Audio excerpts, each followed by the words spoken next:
ఈ రోజున ఒక భక్తుని మీ ముందుకు తీసుకురావాలని చెప్పి ఆశపడుచున్నాను. ఆయన పేరే ఎజ్రా అనమాట. ఎజ్రా గారు ఎందుకు ఉపవాసం చేశాడు, ఏంటి, ఇవన్నీ విషయాలు మనం ఈరోజు ధ్యానించుకుంటూ ఉన్నాం. ఎజ్రా గ్రంథం 28వ అధ్యాయం 21వ వచనం నుంచి 23వ వచనం వరకు మనం ఈరోజు ధ్యానించుకొని పోతున్నాం. ఎజ్రా గ్రంథం 8వ అధ్యాయం 21 నుంచి 23 వచనాల వరకు. అప్పుడు దేవుని సన్నిధిని మమ్మును మేము దుఃఖపరుచుకుని మాకును మా చిన్నవారికి మా ఆస్తికిని శుభప్రయాణం కలిగినట్లు ఆయనను వేడుకొనుటకు అహవా నది దగ్గర ఉపవాసముండుడని ప్రకటించి తిని. హల్లెలూయా.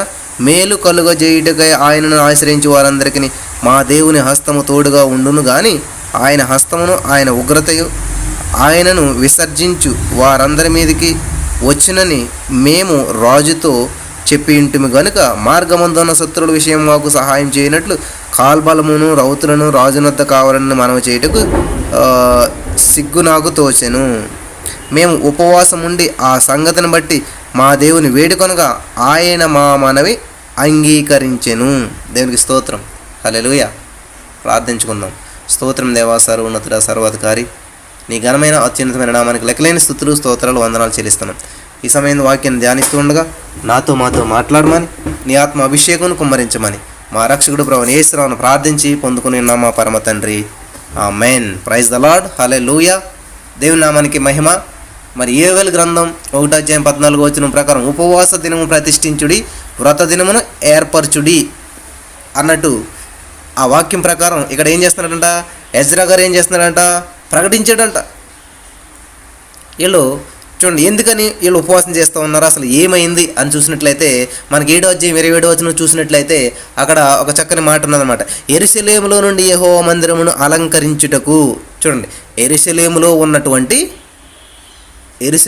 ఉన్నటువంటి ఆ యెహోవా మందిరమును అలంకరించుటకు రాజునకు బుద్ధి పుట్టించునందునను రాజును అతని మంత్రులను రాజు యొక్క మహాధిపతులను నాకు దయ అనుగ్రహింపజేసినందునను మన పితరుల దేవుడైన యెహోవాకు స్తోత్రము కలుగునుగాక.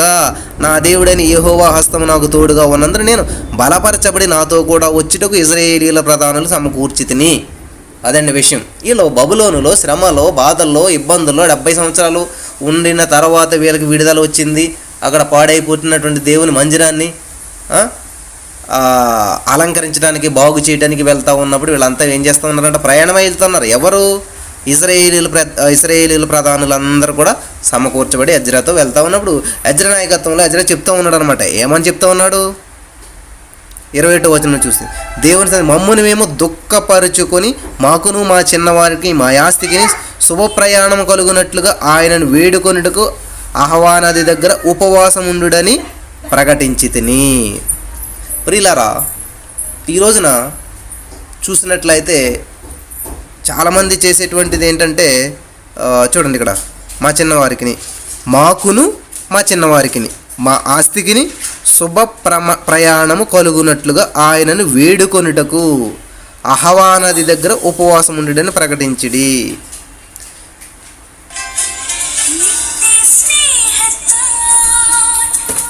హల్లెలూయా.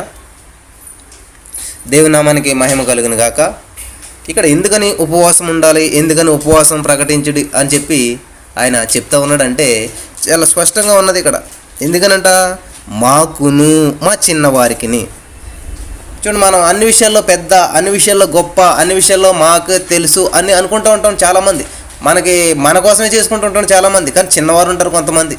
చిన్నవారు అంటే చిన్నపిల్లలని అర్థం చేసుకున్నప్పటికీ దైవికమైనటువంటి చిన్నపిల్లలు ఉంటారు చాలామంది.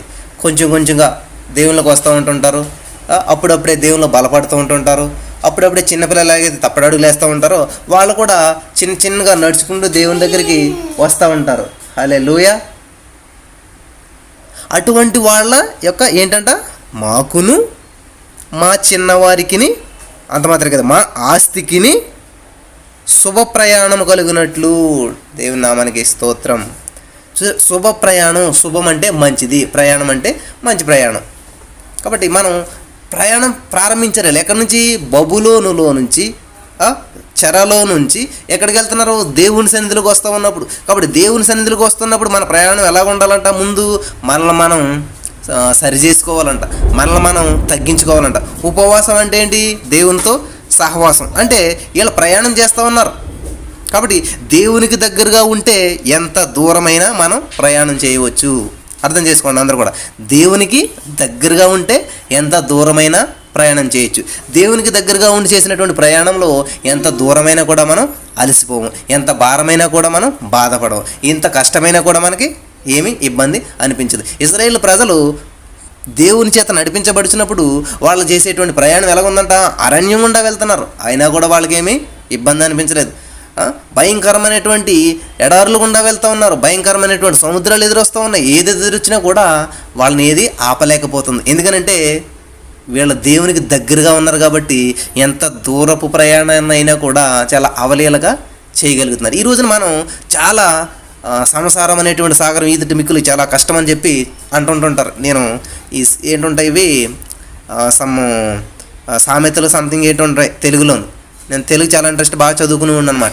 ఈ 10th క్లాస్లో ఇవన్నీ చూసినప్పుడు ఇవి వస్తూ ఉంటాయి అన్నమాట. సామెతలని, ఎననమ్స్ ఇట్లా ఉంటాయి కదా.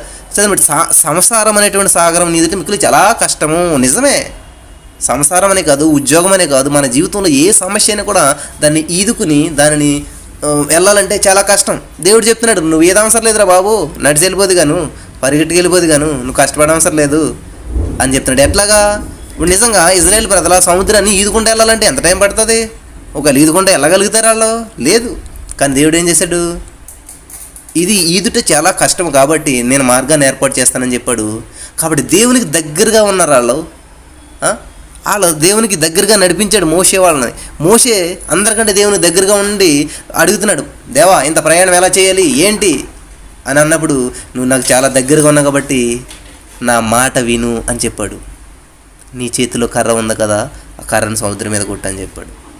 వెంటనే వాళ్ళకి మార్గం ఏర్పడ్డది. కాబట్టి మనం ఎప్పుడైతే దేవునికి దగ్గరగా ఉంటామో దూర ప్రయాణం కూడా చాలా ఈజీగా ఉంటుంది అన్నమాట. కష్టపడడం.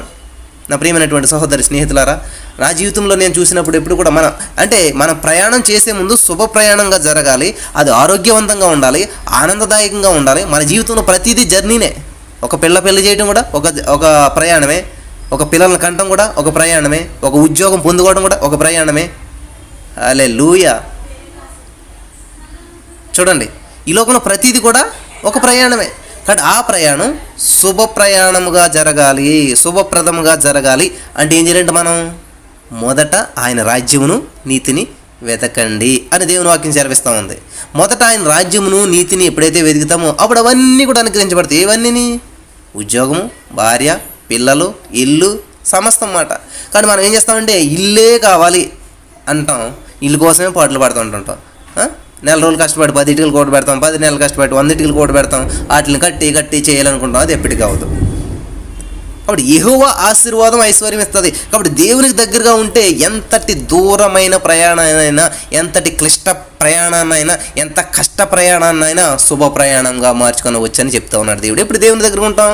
ఉపవాసము అంటే ఏంటంటే సహవాసము. ఏదైతే అడ్డుగా వస్తుందో, ఏదైతే ఈ లోకంలో ఉంటుందో దాన్ని విడిచిపెట్టాలి మనం.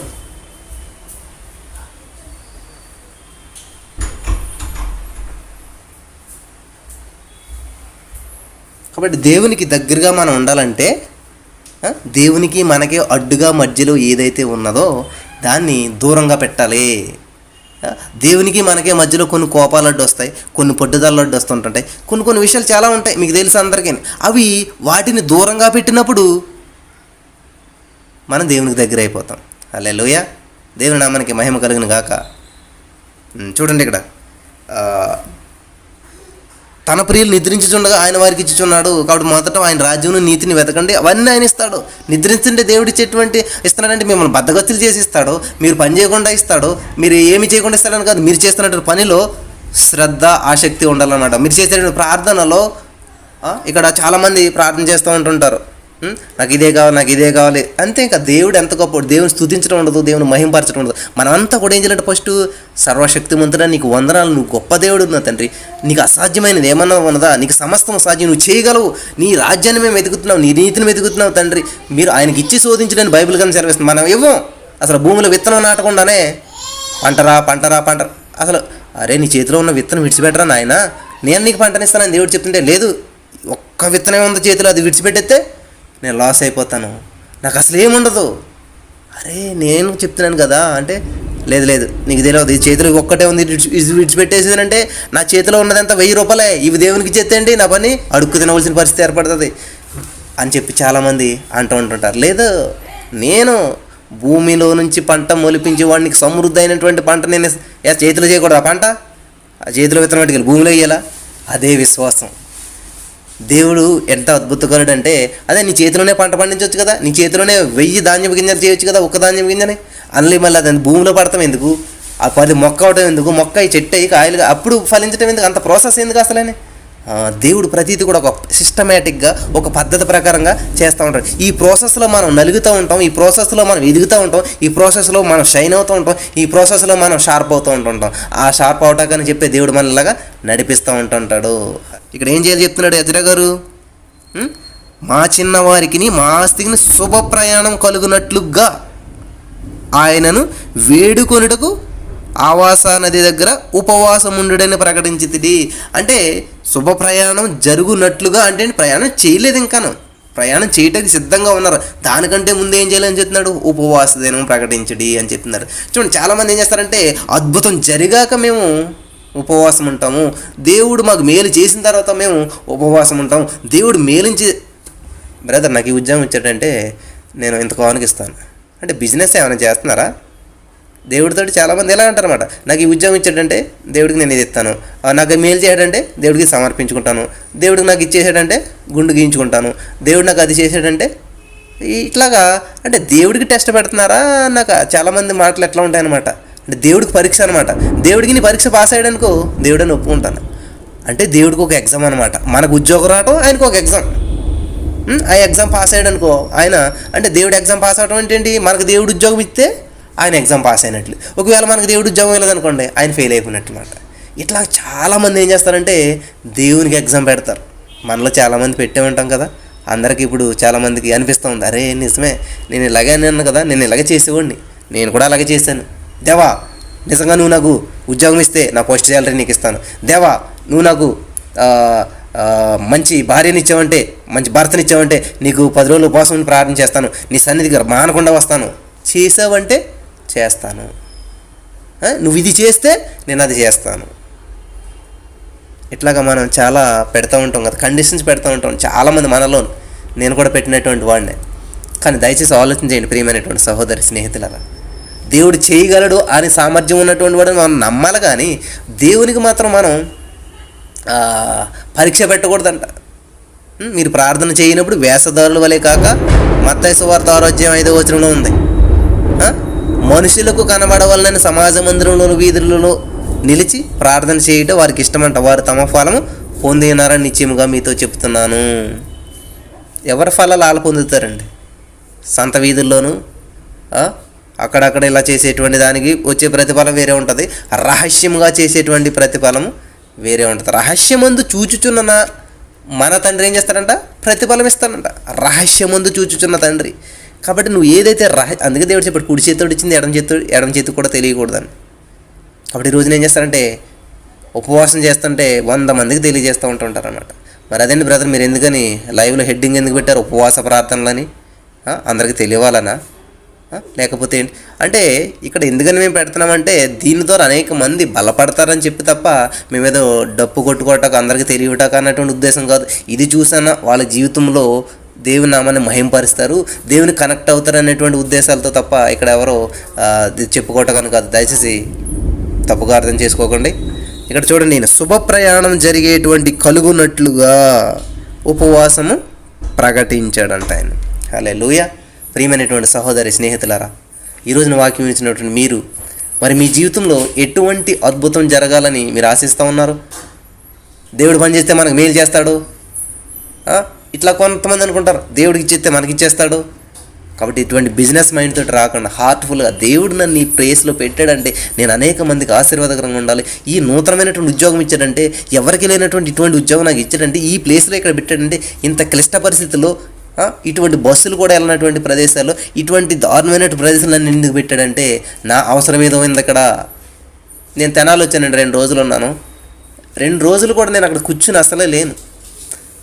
నా టైం ఈవెన్ ట్రైన్ గంటకు ముందు కూడా నేను దేవుని సువార్తను ప్రకటిస్తానే వచ్చాను. ఒక గంట ముందు వరకు కూడా అనేక గృహాలు దర్శిస్తూ అనేక మందిని కలుస్తూ దేవుని పని చేస్తూ ప్రతి క్షణం కూడా దేవుని నా మహిమార్థం నడిచాను తప్ప మనం ఏం చేస్తూ ఉంటామంటే ఒక మంచి ప్లేస్కి వెళ్ళామంటే ఎంజాయ్ చేయాలి, ఒక మంచి ప్లేస్కి వెళ్ళామంటే మనం అది చూడాలి ఇది చూడాలి, ఇట్లా ఆనందించాలి సంతోషించాలి. నిజంగా ప్రభు పని చేయడంలో ఉన్నటువంటి సంతోషం ఇంకోటి ఏది లేదండి. నిజంగా దేవుని మీద మనం ఆధారపడ్డప్పుడు, దేవునికి మనం దగ్గరగా ఉన్నప్పుడు, ఎంతసేపు దేవునికి దగ్గరగా ఉండాలని అనుకుంటాం కానీ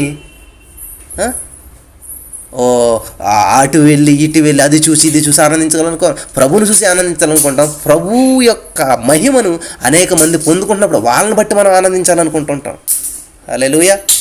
అది అటువంటి సిచ్యువేషన్లో మనం జీవించాలి. కానీ అది మన ప్రయాణం, అసలైనటువంటి ప్రయాణం, అది శుభప్రదమైనటువంటి ప్రయాణం ఏంటంటే ఇది మనం వెళ్ళే ప్రతి దారిలో కూడా ప్రజల్ని ప్రభు వైపు నడిపించేటువంటి వారుగా ఉండాలి. సమస్త జనులను శిష్యులుగా చేయండి అని చెప్పాడు దేవుడు. సమస్తం, ఓ తల్లినో ఓ తండ్రినో ఇంటిలో పెద్ద కొడుకునో చిన్న కొడుకునో అట్లేదు, సమస్త జనులను శిష్యులుగా చేయండి అంటున్నాడు. మనమే శిష్యత్వంలో లేనప్పుడు, మనమే శిష్యులుగా లేనప్పుడు ఒక తండ్రి అన్నాడంట, నాన్న అరే జాగ్రత్తగా నడరా నాన్న అన్నాడంట ఒక తండ్రి కుమారుడిని. నాన్న ముందు నువ్వు జాగ్రత్తగా నడతావు నేర్చుకో, ఎందుకంటే నీ అడుగులోనే కదా నేను కూడా అడుగులు వేసేదని చెప్పాడంట కుమారుడు. హల్లెలూయా. ప్రియమైనటువంటి వాళ్ళ అర్థమవుతుందా? ఒక తండ్రి చెప్తున్నాడు కుమారుడికి, నన్ను నువ్వు జాగ్రత్తగా నడు నాన్న అంటే అప్పుడు కుమారుడు అన్నాడంట, నేను కదా నాన్న నువ్వే జాగ్రత్తగా నడాలి, ఎందుకంటే నీ అడుగుల్లోనే నేను అడుగులు వేసుకుంటూ వస్తాను, కాబట్టి నువ్వు జాగ్రత్తగా నడితే నేను కూడా జాగ్రత్తగా ఆటోమేటిక్గా నీ అడుగులో అడుగుసుకుని వస్తానని చెప్పాడంట. ప్రియమైనటువంటి సహోదరి స్నేహితులారా, మరి ఈరోజున వాక్యం ఇచ్చినటువంటి మీరు ఒక మాదిరికరమైనటువంటి జీవితం కలిగి ఉండాలి, ఒక సాక్ష్యం ఉండాలి, ఒక మన జీవితంలో ఒక అద్భుతమైనటువంటి జీవితం జీవిస్తూ ఉండాలి, ఒక ఎఫెక్టివ్ లైఫ్ జీవించాలి. క్రీస్తుని మనలో మన ద్వారా మనతోనే తీసుకెళ్తూ ఉండాలి, మనలో క్రీస్తుని చూపించాలి. మన జీవితంలో దేవుడు చేసినటువంటి అద్భుతమైన కార్యాలు అనేక మందిని ఆకర్షింపజేస్తూ ఉంటుంటాయి. నేను బీఎస్సీ బీఎడ్ చదివి ఎన్ని స్కూళ్ళు చుట్టూ తిరిగానో రెజ్యూమ్ పట్టుకుని ఎవరు కూడా యాక్సెప్ట్ చేయలేదు, ఎవరు కూడా జాబ్ ఇవ్వలేదు. చాలా నిరుత్సాహపడాను. కడక నాకు ఇంకా సరే స్కూల్లో పనిచేసే అవకాశం లేదేమో, నాకు అంత టాలెంట్ లేదని చెప్పి నెత్తికి టవల్ కట్టుకుని మొత్తం చదువు అంతా పక్కన పెట్టి బుక్స్ అంతా పక్కన పెట్టి పొలంలో పని చేసుకోవటానికి వెళ్ళాను నేను. హల్లెలూయా. ప్రియమైనటువంటి సహోదరి స్నేహితులారా, ఒకసారి మనకి ఉన్నటువంటి దాన్ని బట్టి, చదువుని బట్టి, క్వాలిఫికేషన్ బట్టి సరైనటువంటి స్థితిలో మనం ఉండకపోవచ్చు, కానీ అది మాత్రం ఎండ కాదు మంది. దేవుడు ఎందుకు నడిపిస్తూ ఉన్నాడంటే ఒకసారి ఎంత చదివేసాం కాబట్టి ఇంత జాబ్ రావాలి అనుకుంటూ ఉంటాం. లేదు, దేవుడు మళ్ళీ డిఫరెంట్గా నడిపిస్తూ ఉంటాడు. యేసోపుకి ప్రధానమంత్రి పదవి ఇట్లాగా ఇచ్చేసేయాలి. గారంగానే పెరిగాడు, చాలా ముద్దుగా పెరిగాడు, చాలా మంచిగా పెరిగాడు. డైరెక్ట్గా ప్రధానమంత్రి తను ఏం చేస్తాడు, ముద్దుగానే కూర్చొని ఉంటాడు, ఏమీ చేయలేడు, ముద్దుగా మారుతాడనమాట, ముద్దులాగా ఉంటాడనమాట, ముద్దు రాజు అవుతాడనమాట. కానీ దేవుని ఉద్దేశం అది కాదు. మంచి రాజు అవ్వాలి, మంచి నాయకుడు అవ్వాలి, మంచి వ్యక్తిగా ఉండాలి అంటే ఏం చేయాలి, ఈయనలో ఉన్న మురికంతా వదలగొట్టాలి, ఈయనలో ఉన్న మకరంతా వదలగొట్టాలి, ఈయనలో ఉన్నదంతా తీసివేసి ఈయన ఒక షేప్ రావాలంటే ఏం చేయాలంట, రుబ్బుతా వెళ్ళాలన్నమాట. గోతులో పాడేయాలి, జైల్లో పాడేయాలి, నిందించాలి, దూషించాలి, ద్వేషించాలి, అవమానించాలి. ఇవన్నిటిలో నుండి బయటకు వస్తేనే స్వచ్ఛమైంది బయటకు వస్తానమాట. అప్పుడు ఆయన రాజు అయ్యాడు కాబట్టి ఆయనకి తెలుసు జైల్లో ఉన్నవాడు ఎలాగో ఆలోచిస్తాడో, పక్కన ఉన్నవాడు ఎలాగో ఆలోచిస్తాడో, ఒక లెవెల్లో ఉన్నవాడు అన్నీ తెలిసే కాబట్టి చక్కటి ఆలోచన ఇచ్చాడు దేవుడు. అప్పుడు అధికారం ఇచ్చాడు. ఈరోజు చాలామంది ఏంటంటే, బ్రదర్ నేను ఇంటర్ చదివాను బ్రదర్ నాకు ఉద్యోగం లేదు, నేను డిగ్రీ చదివాను బ్రదర్ నాకు ఉద్యోగం, నేను కాలేజీ ఫస్ట్ వచ్చాను బ్రదర్, నేను రోజుకి 18 గంటలు చదివాను బ్రదర్. రోజుకి 18 గంటలు చదివితే ఉద్యోగం రాదండి. నిద్రించుచుండగా ఇస్తాడంట దేవుడు. ఎప్పుడు ఆయన రాజ్యమును నీతిని వెతికినప్పుడు. కష్టపడితే రాదండి ఏదిని. దేవుని చిత్తమైతే, దేవుని ఇష్టమైతే, దేవునికి మహిమార్థంగా మనం ఉంటే అప్పుడు వచ్చి పడుతుంది మన వద్దన్న కూడా. కాబట్టి దేవుని రాజ్యమును నీతిని వెతుకుతూ ఉంటే వస్తూ ఉంటాయంటే ఇట్లా వస్తాయన్నమాట. కాబట్టి మీ జీవితంలో కూడా ఇటువంటి అద్భుతమైనటువంటి ఆశీర్వాదాలు పొందుకోవాలని దేవుడు నన్ను ఇక్కడ నిలబెట్టి ఉన్నాడు, దేవుడు నన్ను ఇక్కడ నడిపిస్తూ ఉన్నాడు. ఎందుకనంటే నా జీవితంలోనే సాక్ష్యం లేకపోతే, నా జీవితంలోనే వాక్యం నెరవేరకపోతే, నా జీవితంలోనే ఏమి నేను పొందుకోకపోతే నేనేం ప్రకటించగలుగుతాను? నేనే ఒక ఫలించని చెట్టుగా, ఒక పనికిమాలిన చెట్టుగా నేనుంటే మీరంతా ఫలించాలి, మీరంతా బాగుపడాలంటే నేను ఎలా చెప్పగలను?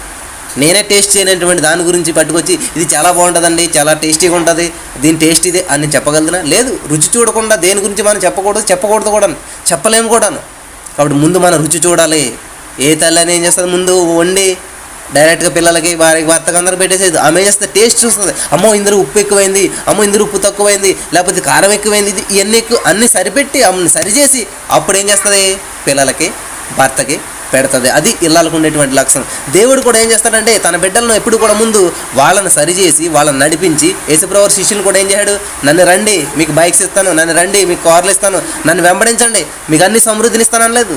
దేవుని వెంబడించే కొలిది వాళ్ళ జీవితాల్లో ఎటువంటి శ్రమలు అనిపించారంటే వాళ్ళు ఏం చేస్తూ ఉన్నారు, దేవుని వైపు చూస్తూ ఉన్నారు. కాబట్టి ముళ్ళ కిరీటం వేసినా, తలకిందలు సిలువేసి వేసినా, కాగే నూనెలో వేసినా, మరుగుతున్న నూనెలో వేసినా వాళ్ళకి స్విమ్మింగ్ పూల్ లాగా ఈత కొట్టుకుంటూ వెళ్ళిపోతున్నారు. ఎందుకంటే వాళ్ళ గురి ఎక్కడ ఉంది, నూనెలో లేదు. వాళ్ళ దృష్టి ఎక్కడ ఉంది, మండుతున్నటువంటి నూనె మీద లేదు. వాళ్ళ దృష్టి నిజంగా మనం ఏం చేస్తాం, అమ్మో ఎంత భయంకరంగా మరిగిపోతుంది బాబు ఈ నూనె, యోహాను గారికి ఎలా కనపడుతుందంట, ఆయన చూపు నూనెని చూడలేదు, దేవుని అభిషేకమైనటువంటి దేవుని చూస్తున్నాడు, అభిషేక్తుడైనటువంటి దేవుని చూస్తున్నాడు, తండ్రి కుడి పార్శ్వం మీద కూర్చున్నటువంటి దేవుని చూస్తున్నాడు. కాబట్టి ఆయన ఈ నీళ్లు కాస్త అభిషేకంతో నిండినటువంటి నూనెలా కనబడుతుందంట, ఆయన తైలాభిషేకంలా కనబడుతుందంట, అందులో ఈత కొట్టుకుంటూ వెళ్తున్నాడంట. హల్లెలూయా. మన మనోనేత్రం తెరవబడనని చెప్పు, అది మండుచున్నటువంటి కాగుచున్నటువంటి నూనెలాగానే కనపడుతుంది. ఎప్పుడైతే మన మనోనేత్రం తెరవబడిందో, ఆ యోహాను మనోనేత్రం తెరవబడిందంటండి. తెరవబడినప్పుడు ఆ యొక్క మరుగుచున్న తిరగబడుతున్నటువంటి నూనె కాస్త ఒక స్విమ్మింగ్ పూల్ లాగా, అదంతా ఒక అభిషేక తైలంలా కనబడడానికి అంచక హాయిగా ఈత కొట్టుకుంటా, స్విమ్ చేసుకుంటా, జలకాలాడుకుంటా వెళ్తూ ఉన్నాడంట. కాబట్టి ఈ రోజుల్లో నీకు శ్రమలాగా, ఆర్థిక పరిస్థితిలాగా, నిరుద్యోగంలాగా, పేదరికంలాగా కనిపిస్తున్నాయంటే మన దృష్టి వాటి మీద ఉన్నది. కాబట్టి అది ఒక సమస్యలాగా కనిపిస్తుంది. ఎప్పుడైతే మన దృష్టి దేవుని మీద ఉన్నదో అది సమస్యలా కనిపించదు. అదే ఒక స్విమ్మింగ్ పూల్లా కనబడుతుంది, అదే ఒక పూల పానులాగా కనిపిస్తుంది, అదే ఒక అద్భుతంగా ఆశీర్వాదంగా కనిపిస్తుంది మనకి. కానీ మన జీవితంలో ఎదుర్కొంటున్నట్టు ప్రతిదీ కూడా ఒక సమస్యలాగా, బాధలాగా కనిపిస్తూ ఉంది. అంటే కారణం ఏంటంటే మన దృష్టి అంతా దాని మీద పెడుతున్నాం, దానిలాగానే చూస్తున్నాం. సమస్యలా చూసినంత కాలం మన జీవితంలో ఎప్పుడు కూడా నిరుత్సాహము, ఒంటరితనము, పేదరికము, అనారోగ్యం ఇవన్నీ కనిపిస్తూ ఉంటుంటాయి. కానీ ఎప్పుడైతే దేవుని చూసామో ప్రతి నెగిటివ్లో పాజిటివ్నెస్ అనేది మనం ఎప్పుడైతే చూస్తూ ఉంటాం మన జీవితం చాలా అద్భుతంగా ఉంటుంది, అనేక మందికి ఆశీర్వాదకరంగా ఉంటుంది. హల్లెలూయా. తన భక్తులను దేవుడు పిలుచుకున్నాడు, వాళ్ళని ఏర్పాటు చేసుకున్నాడు. యోహాను అనగా పేతురు అనగా వీళ్ళంతా కూడా వాళ్ళ జీవితంలో ఎన్నో అద్భుతాలు చూశారు. ఎందుకని కారణం ఏంటంటే వాళ్ళు దేవుని వైపు చూస్తూ ఉన్నారు. కింద ఉన్నది నూనె, నీర, ఆయిల, ముళ్ళ, పొదల ఏమి చూడలేదు, వాళ్ళు దేవుని వైపు చూస్తున్నారు. కళ్ళు నెత్తికెక్కినాయి ఏంట్రా అంటారు కదా చాలామంది. వీళ్ళ కళ్ళు ఎక్కడ ఉన్నాయంట, నెత్తి మీద ఉన్నాయి. ఎందుకనంటే సర్వశక్తిమంతుడైనటువంటి దేవుని చూస్తున్నారు. కింద ముళ్ళు ఉందో, రాడు ఉందో, ఆర్థిక సమస్యలో, పేదరికమో, ఇల్లు ఉందో, లేకపోతే ఏం చూసుకోవట్లేదు. అలా దేవుని మీద దృష్టి ఉంది కాబట్టి నడుచుకుంటూ వెళ్ళిపోతున్నారు. నీటి మీద నడుచుకెళ్ళిపోతున్నారు, ముళ్ళల్లో నడుచుకెళ్ళిపోతున్నారు, ఆయిల్ గుండా ఈతలు కొట్టుకుని వెళ్ళిపోతున్నారు. కారణం ఏంటంటే వాళ్ళ దృష్టి అంతా కూడా దేవుని మీద ఉన్నది. కాబట్టి ఈరోజు మన దృష్టి అంతా నేచురల్ ఐస్, సహజమైనటువంటి కన్నులతో చూస్తాం. కాబట్టి ఇవన్నీ కూడా చాలా కష్టంగా కనిపిస్తూ ఉంటుంటాయి. ఆత్మీయమైనటువంటి మన మనోనేత్రం తెరబడినప్పుడు నిజంగా ప్రతిదీ కూడా ఒక అద్భుత రీతిలో కనబడుతుంది అనమాట. అనేక మంది ఆశీర్వదించబడేటువంటి రీతిలో మనం నడుస్తాం. మన ప్రయాణం శుభ ప్రయాణంగా ఉంటుంది. ఎప్పుడు దేవుని మీద ఆధారపడ్డప్పుడు, దేవునికి దగ్గరగా ఉన్నప్పుడు. వీళ్ళంతా కూడా ఏంటి, మనుషులైతే, మనసులైతే ఇక్కడ, శరీరాలు అయితే ఇక్కడే ఉన్నాయి, కానీ వాళ్ళ ఆత్మలు అంటే దేవునికి చాలా దగ్గరగా ఉన్నాయంట. వాళ్ళ ఆత్మలు దేవుని చేత అంటకట్టుబడి ఉన్నాయంట, దేవునిలో లీనమై ఉన్నాయంట. కాబట్టి వాళ్ళ శరీరాలు మాత్రమే ఇక్కడ నడుస్తున్నాయి, ఆత్మ ఏమో దేవుని దగ్గర ఉన్నదనమాట. హల్లెలూయా. దేవుని చెప్పిన మాట వింటా ఉన్నదన్నమాట. దేవుని పాదాల దగ్గర కూర్చుని దేవుడు ఏం చెప్తాడా అని వింటా ఉన్నదంట వాళ్ళ ఆత్మ. హల్లెలూయా. దేవునికి స్తోత్రం. అందుకనే వాళ్ళు ఎటువంటి శ్రమలు వచ్చినా, ఎటువంటి తలకిందులు సిలువలేసినా, బల్లెములు ఇచ్చి దింపినా, రాళ్ళు ఇచ్చి కొట్టినా నవ్వుతూనే, ఎవరిని దూషించకుండా, ద్వేషించకుండా చక్కగా ముందుకు వెళ్ళిపోరు. కానీ ఈ రోజుల్లో మనం అనుకున్న వ్యాపారం సరిగ్గా జరగకపోయో, మనం వెళ్ళినటువంటి పరిస్థితి అనుకూలించకపోయో, అనుకున్న ఉద్యోగం రాకపోయో, అనుకున్న టైంకి పిల్లలు పుట్టకపోయి, ఏదో ఒక నిరుత్సాహపరిత మనలో వచ్చినప్పుడు ఏలుబడి చేసింది అనుకోండి, ఇంకా మన మనసు మారిపోద్ది, మనిషి మారిపోతారు, ఇల్లు మారిపోద్ది, పరిస్థితులు మారిపోతాయి, వాతావరణం మారిపోద్ది. అందరినీ కూడా మనం ప్రభావితం చేసేస్తూ ఉంటాం మన జీవితంలో జరిగినటువంటి పరిస్థితులను బట్టి. కానీ మరి వీళ్ళని బట్టి మనం నేర్చుకోవాల్సింది ఏమైనా ఉన్నదా? చాలా అద్భుతమైనటువంటి జీవితాలు జీవించారండి వాళ్ళంతా కూడా. హల్లెలూయా. ప్రియమైనటువంటి సహోదరి, స్నేహితుడా, ఈరోజు వాక్యం ఇచ్చినటువంటి నీవు, ఈ రోజున వాక్యం ఇచ్చినటువంటి మీరంతా కూడా, మనమంతా కూడా నేర్చుకోవాల్సింది ఏమన్నా ఉన్నదా అంటే చాలా ఉన్నదండి. ఎందుకని వీళ్ళు ఉపవాసాలు చేశారు? ఉపవాసం అనగా దేవునితో సహవాసం, దేవునికి దగ్గరగా ఉండటం. ఉపవాసం అనగా ఏదైతే దేవునికి మనకు అడ్డుగా వస్తుందో దాన్ని పక్కన పెట్టడం. మరి వీరంతా కూడా దేవునికి వాళ్ళకి మధ్యలో వచ్చిన అన్ని అడ్డులన్నీ పక్కన పెట్టేసేసారనమాట. దేవునికి దగ్గరగా ఉండాలనుకున్నారు కాబట్టి వాళ్ళకి ఏది అడ్డు రాకుండా అయిపోయిందనమాట. ఏ సముద్రం కూడా వాళ్ళకి అడ్డు రాలేదు, ఏ సమస్య కూడా వాళ్ళకి అడ్డు రాలేదు. ఎందుకంటే సమస్య అడ్డగిస్తే శరీరాన్ని అడ్డగిస్తుంది, కానీ ఆత్మను అడ్డగించేటువంటి పని మాత్రం దేనివల్ల అవ్వదనమాట.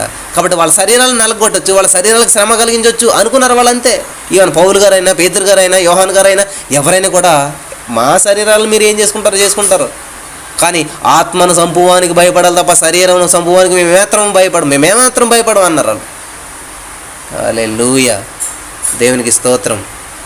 ప్రియమైనటువంటి సహోదరి స్నేహితులారా, ఈ రోజున అనేక మంది ఆత్మీయ విషయాల్లో వెనకంజ వేసేస్తూ ఉన్నారు. కారణం ఏంటంటే శరీరానికి ఇంపార్టెన్స్ ఇవ్వటం వల్ల, శరీరానికి విలువ ఇవ్వటం వల్ల, శరీరానికి అవకాశం ఇవ్వటం వల్ల, శరీరాన్ని ఒక స్టాచ్యూ లాగా ఆరాధించేయటం వల్ల ఈరోజు చాలామంది వెనక్కి వెళ్ళిపోతూ ఉన్నారు. అమ్మో ఉపవాసం ఉంటే గ్యాస్ ట్రబుల్ వచ్చేది, అమ్మో ఉపవాసం ఉంటే బలహీనమైపోతాం, అమ్మో ఉపవాసం ఉంటే మన జీవితంలో మీకు ఒకటి విషయం తెలుసా? లంకనం పరమౌషధం అని చెప్పి లోకంలో చెప్తూ ఉంటుంటారు. ఉపవాసం అనేది అన్ని విధాలుగా మంచిదన్నమాట. ఆరోగ్యానికి మంచిది, బాడీ రెస్ట్ తీసుకుంటుంది, రీఎనర్జీ సంపాదించుకుంటుంది.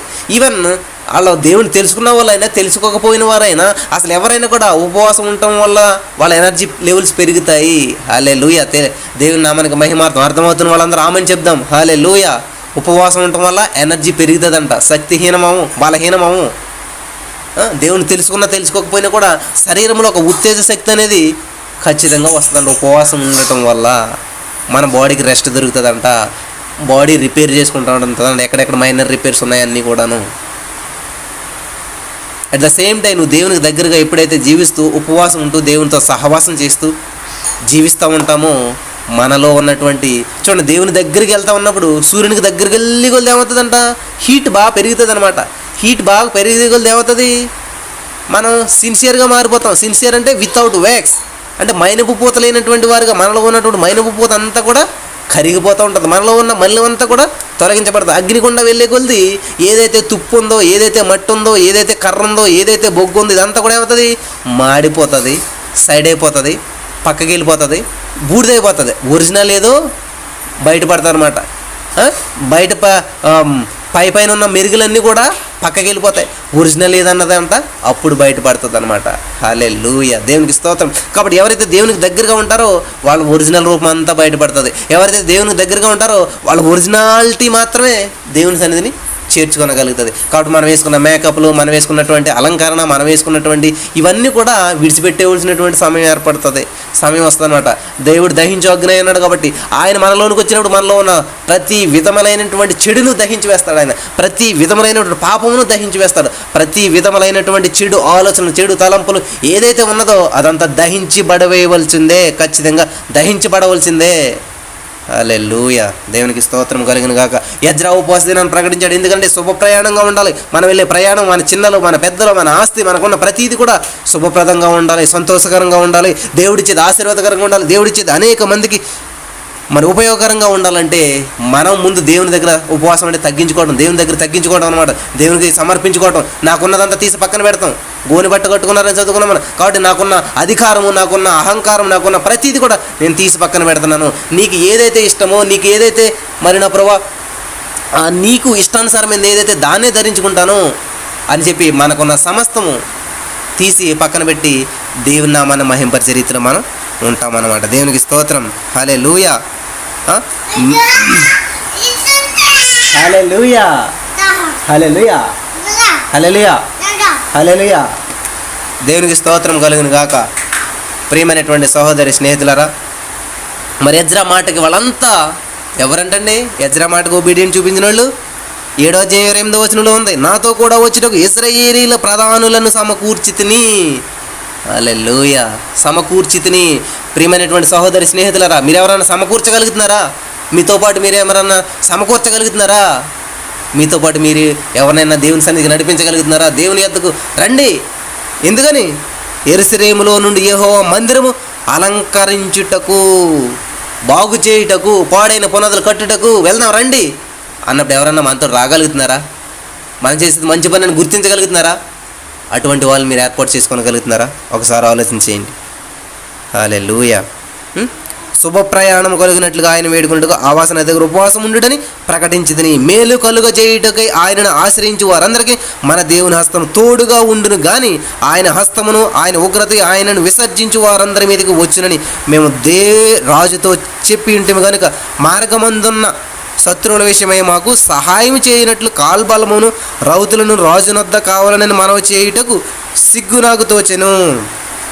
మేము ఉపవాసం ఉండి ఆ సంగతిని బట్టి మా దేవుని వేడుకొనగా ఆయన మా మనవి అంగీకరించెను. మాకెంత అవసరం ఉంది మేము చేసే ప్రయాణంలో. నా ప్రియమైనటువంటి సహోదరి స్నేహితులారా, సమయం అయింది కాబట్టి నేను ముగించవలసి వస్తుంది. చూడండి, వీళ్ళు వెళ్తున్నటువంటి ప్రయాణంలో శత్రువులు వస్తారు, బాధలు వస్తాయి. వాళ్ళందరినీ జయించాలంటే రథాలు కావాలి, రౌతులు కావాలి, ఇవన్నీ కావాలి. కానీ ఆ మాట దేవుని అడగాలంటే సిగ్గుగా ఉంది. ఆయన ఏం చేశారంటే వీళ్ళు దేవుని అడగలేదు, రాజుని అడగలేదు. రాజుని అడగలంటే సిగ్గుగా ఉంది కాబట్టి రాజుని అడగలేదు. వీళ్ళు ఏం చేస్తున్నారంట? 23వ వచనం, మేము ఉపవాసం ఉండి ఆ సంగతిని బట్టి మా దేవుని వేడుకొనగా ఆయన మా మనవి అంగీకరించెను. ఉపవాసం ఉండి చేసినటువంటి ప్రతి మనవి కూడా అంగీకరించబడుతుంది. ఉపవాసం ద్వారా చేయబడినటువంటి ప్రతి ప్రార్థన అవసరత కూడా తీర్చబడుతుంది. ఉపవాసం ఉండి చేసినటువంటిది ఏంటంటే మనం దేవుని పక్కన కూర్చుని కుర్చీ వేసుకుని దేవుని ముఖాముఖిగా మాట్లాడుతున్నట్టు అనమాట.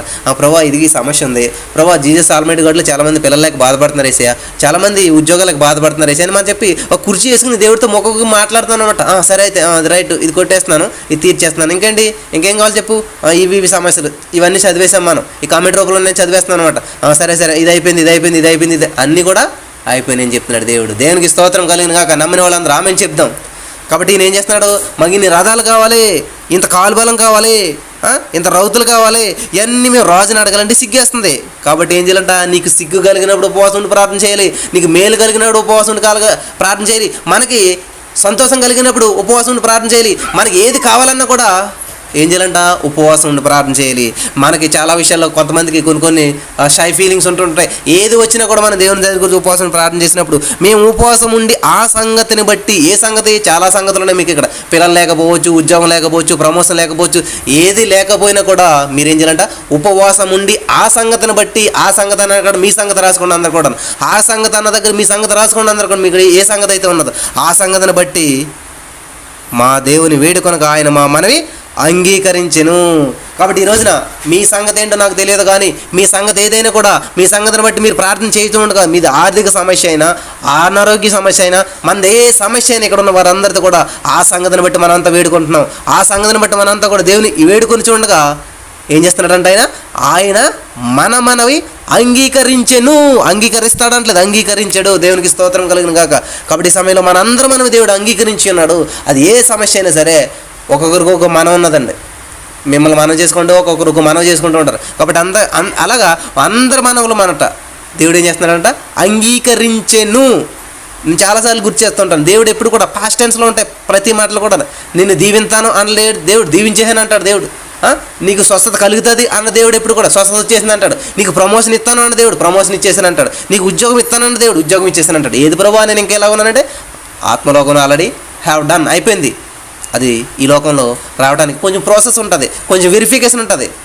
చూడండి, మన ఎగ్జామ్ రాసిన వెంటనే కూడా జాబ్లో యు ఆర్ ఎలిజిబుల్ అంటే నీకు జాబ్ వచ్చిందని వస్తుంది.